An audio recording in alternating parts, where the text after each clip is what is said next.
Hello everyone. Railway జాబ్స్కి prepare అయ్యే అభ్యర్థులు ఈరోజు మన టాపిక్ మగధ సామ్రాజ్యం గురించి మనం డిస్కస్ చేయబోతా ఉన్నాం.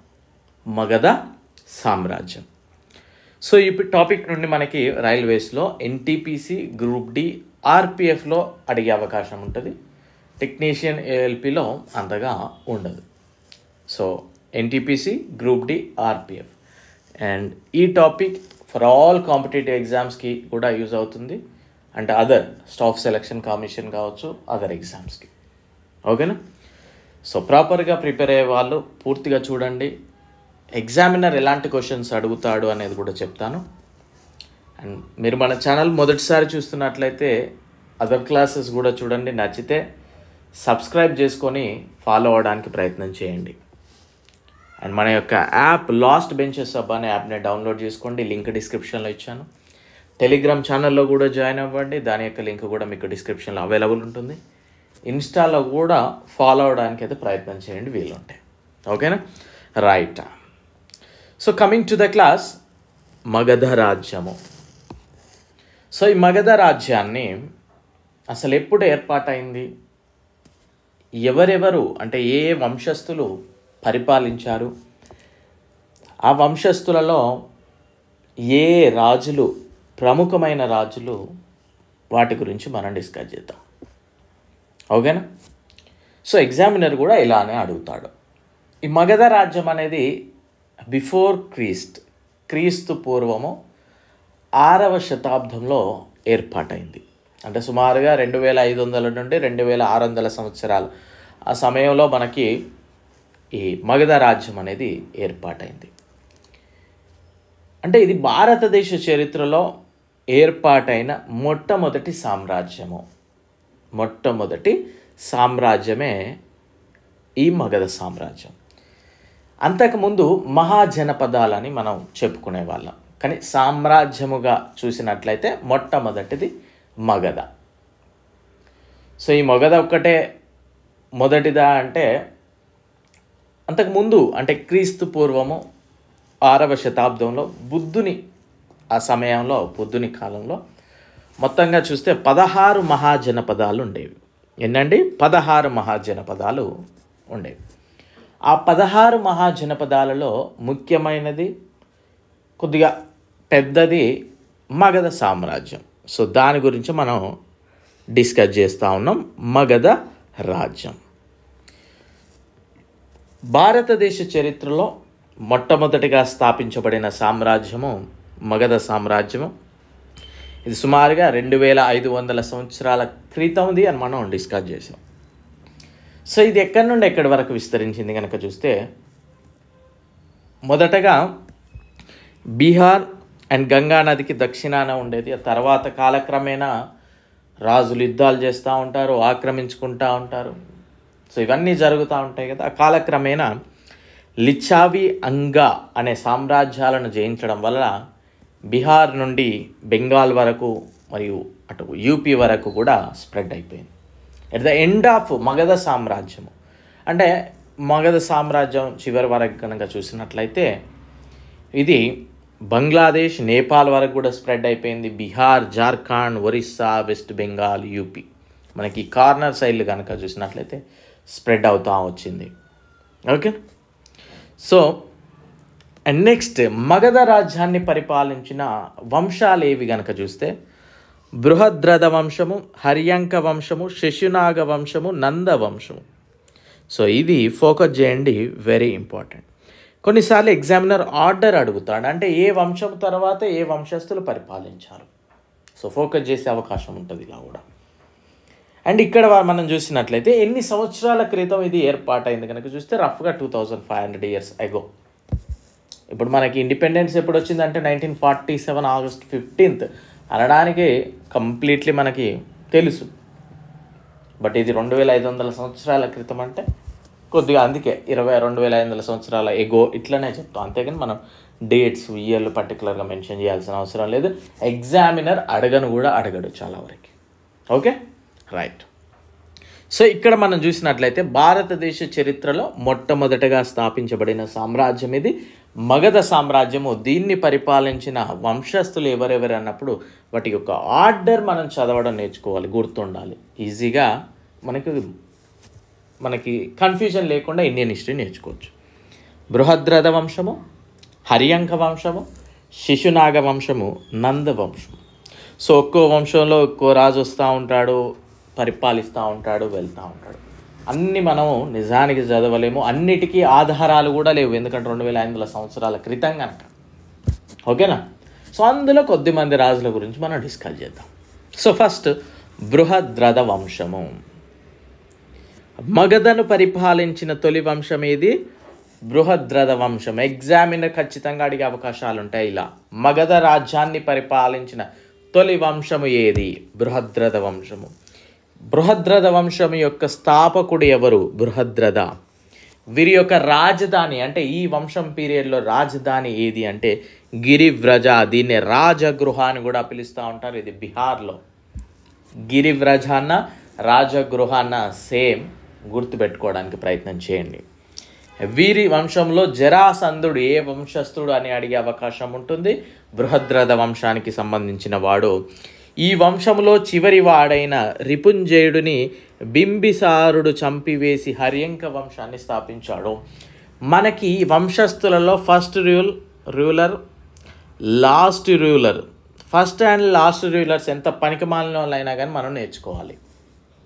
ఓకే, అంటే ఆర్డర్ తెలవాలి, ఎవరి చేతుల్లో నుండి ఎవరికి అధికారం వెళ్ళింది అనేది. ఆ మధ్యలో మనకి ఇంపార్టెంట్ కింగ్స్ ఎవరైనా ఉంటే వారి గురించి కూడా నేర్చుకోవచ్చు. సో మనకి బృహద్రథ వంశం యొక్క స్థాపకుడు ఎవరు? బృహద్రథ. చివరివాడు ఎవడు? రిపుంజయుడు. రిపుంజయుడు నుండి అధికారం ఎవరికి వచ్చింది? హర్యంక వంశానికి వచ్చింది. ఎవరి ద్వారా వచ్చింది? బింబిసారుడి ద్వారా. బింబిసారుడి ద్వారా. అండ్ బృహద్రథ వంశం టైంలో మనకి మగధ సామ్రాజ్యానికి రాజధాని ఏది? రాజగృహ లేదా Girivraja. That's it, more than enough. Haryanka వంశము. సో హర్యంక వంశంలో బింబిసారుడి గురించి మనం డిస్కషన్ పెట్టుకుందాం. మగధను పరిపాలించిన రెండవ వంశమే హర్యంక వంశం. అంటే ఈ పీరియడ్లోనే, అంటే బింబిసారుడి పీరియడ్లోనే హర్యంక వంశం పీరియడ్ నుండి కొద్దిగా ఆ రాజ్యం అనేది స్ప్రెడ్ అవుతూ వచ్చింది, అంటే విస్తరిస్తూ వచ్చింది. సో ఇతని కాలంలో మగధ రాజధానిగా రాజగృహ ఉండేది, అదే గిరివ్రజ. కన్ఫ్యూజన్ అవ్వద్దు, సేమ్ నేమ్ అది. రాజగృహ అనేది సోన్ నది ఒడ్డున కలదు. ఈయన తన సామ్రాజ్యాన్ని యుద్ధాలు చేస్తూ జయిస్తూ స్ప్రెడ్ చేసుకున్నాడు.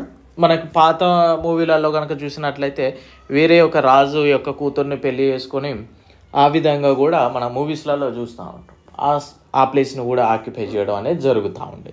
సో ఈయన కూడా అలానే చాలామంది పెళ్లి చేసుకోవడం, ఆ రాజ్యాన్ని పరిపాలించడం ఇలానే జరుగుతూ వచ్చింది. కోసల రాకుమార్తె అయిన కోసల దేవిని వివాహమాడి కాశీని కట్నంగా తీసుకోండి. ఎగ్జాంపుల్ చెప్తా ఉన్నాను. ఈ విధంగా ఇతను అంగరాజ్యాన్ని జయించి తన కుమారుడైన అజాతశత్రువుని అక్కడ రాజప్రతినిధిగా నియమించుకున్నాడు. మనం ఇంతసేపే మాట్లాడుకున్నాం. లిచ్చావి అంగరాజ్యాలను కూడా జయించడం వలన మగధ సామ్రాజ్యం అనేది విస్తరిస్తూ వెళ్ళిపోయిందని. భారతదేశంలో మొట్టమొదటిగా ఈయన మనం ఇంతసేపే డిస్కస్ చేసాం. బుద్ధుని కాలంలో క్రీస్తుపూర్వం 6వ శతాబ్దం అని డిస్కస్ చేసాక ఈయన బౌద్ధ మతాన్ని స్వీకరించిన మొట్టమొదటి రాజు. వర్ధమాన మహావీరుని బుద్ధుని సమకాలికుడు.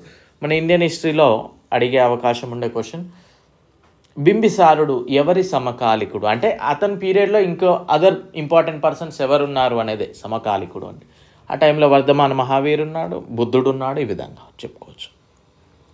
అండ్ బింబిసారుడు నుండి నెక్స్ట్ పొజిషన్ ఏ విధంగా వచ్చిందని చూస్తే, అజాతశత్రువు బింబిసారుడిని జైలుకు పంపించాడు. ఇక ఆయన అక్కడనే మరణించడం జరిగింది, అంటే తండ్రిని చంపేశాడని మనం చెప్పుకోవచ్చు. సో బింబిసారుడి నుండి అధికారం ఎవరికి వచ్చింది? అజాతశత్రువు. సో అజాతశత్రువు కూడా ఇంపార్టెంట్ కింగే.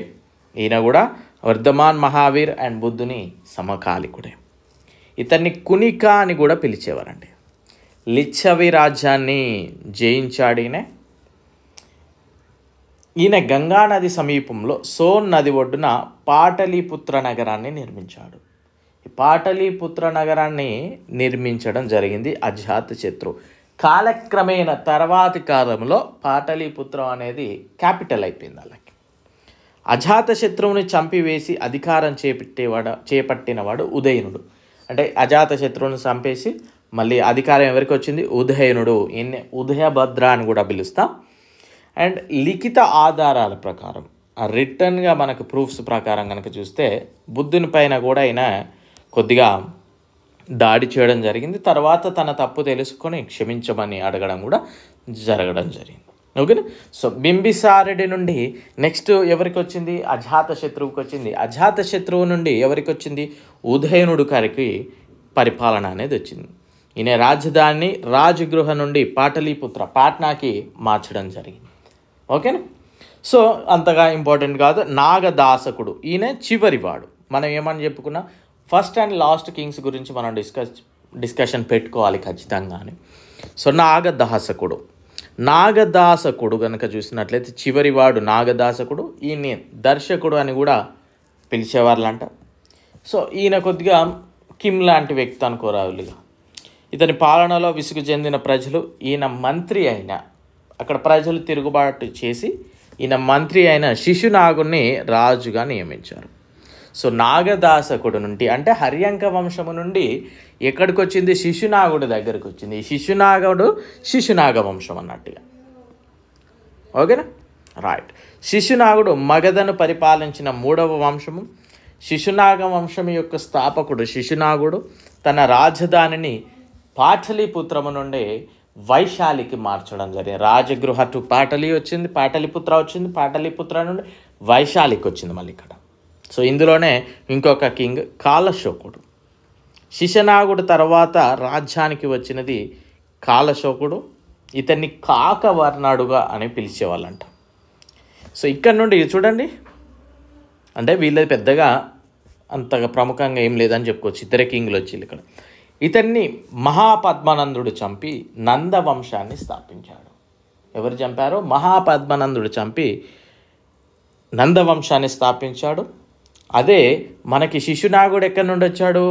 నాగదాసకుడు. హర్యంక వంశంలో చివరి వాడైన నాగదాసుని చంపేసి శిశునాగుడు వచ్చాడు. శిశునాగ వంశములో మనకి కాలశోకుడిని చంపేసి మహాపద్మనందుడు నందవంశాన్ని స్థాపించాడు. ఈయనే ఇంపార్టెంట్ రూలరే. సో ఇక్కడికి వచ్చే వరకు బిఫోర్ క్రిస్ట్ 4th సెంచరీ అయిపోయింది. అంటే అదంతా కూడా 150 సంవత్సరాలు జరిగిందిగా. ఈ వంశంలో భారతదేశంలో కనిపించే మొదటి క్షత్రియేతర బ్రాహ్మణేతర రాజవంశం అంటారు. అంటే క్షత్రియులు బ్రాహ్మణులు కాని వంశం అంటే. నందవంశ స్థాపకుడు మహాపద్మనందుడు. 2వ పరశురాముడు అంటారు, లేదా భార్గవుడు అని కూడా పిలిచేవాళ్ళంట. ఈయన జైన మతాభిమాని. మనకి ఇంతకు ముందు కనుక చూసినట్లయితే వారిలో ఎక్కువగా బుద్ధునికి సంబంధించి మనం డిస్కస్ చేసాం, బింబిసారుడు. ఇక్కడ మహాపద్మనందుడు మాత్రం జైన మతాభిమాని. ఇతన్ని 2వ పరశురాముడు భార్గవుడు అని పిలుస్తూ ఉంటాం. కారవేలుని హతిగుంపా శాసనము, హేనుగు గుహ శాసన ప్రకారము కళింగ రాజ్యాన్ని జయించి తన సామ్రాజ్యంలో ఈయన కలుపుకోవడం జరిగిందంట. రాజధాని ఇంతసేపు ఎక్కడుండే? వైశాలి ఉండే. ఆ వైశాలి నుండి మళ్ళీ పాటలీపుత్రకి చేంజ్ చేసుకున్నాడు. బౌద్ధ గ్రంథాలు పురాణాలు ఇతన్ని అజ్ఞాత కులజుడు అంటే మన అజ్ఞాతం అంటే ఏ కులం అనేది తెలవని అట్లా అనుకో. గ్రీకు రచనలు శూద్రుడని తెలిపాయి. ఇది అవసరం లేదు పెద్దగా. ఉగ్రసేనుడు ఏకవీర బిరుదులు కలవు. సో మనల్ని అడిగే అవకాశం ఉన్న క్వశ్చన్ ఏంటి అంటే, మహాపద్మనందుని టైంలో క్యాపిటల్ ఏది, ఆయన ఏ మతాభిమాని, ఆ నందవంశ స్థాపకులు ఎవరు, ఇవి అడుగుతూ ఉంటాడు. ఓకేనా? సో నెక్స్ట్ ధననందుడు. ఇతను నందవంశములో చివరివాడు.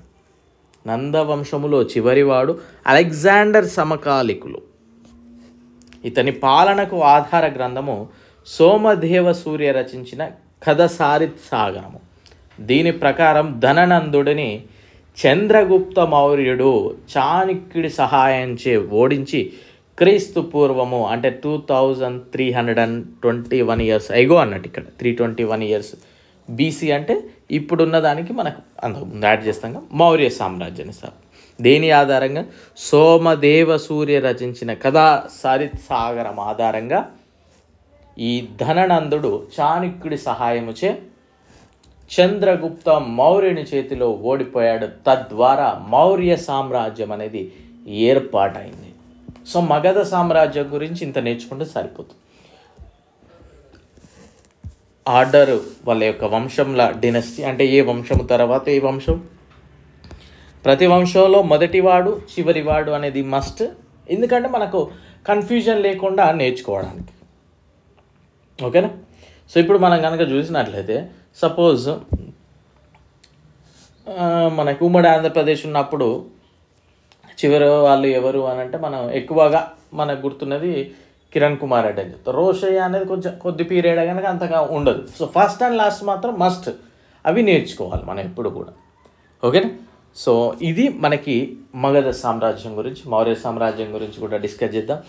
సో వీలున్నప్పుడల్లా నేను క్లాస్ చెప్పడానికి ప్రయత్నం చేస్తూ ఉంటాను. మీకు ఖచ్చితంగా చెప్పిన క్లాస్ అయితే డెఫినెట్లీ యూస్ఫుల్లే ఉంటుంది. ఓకేనా? సో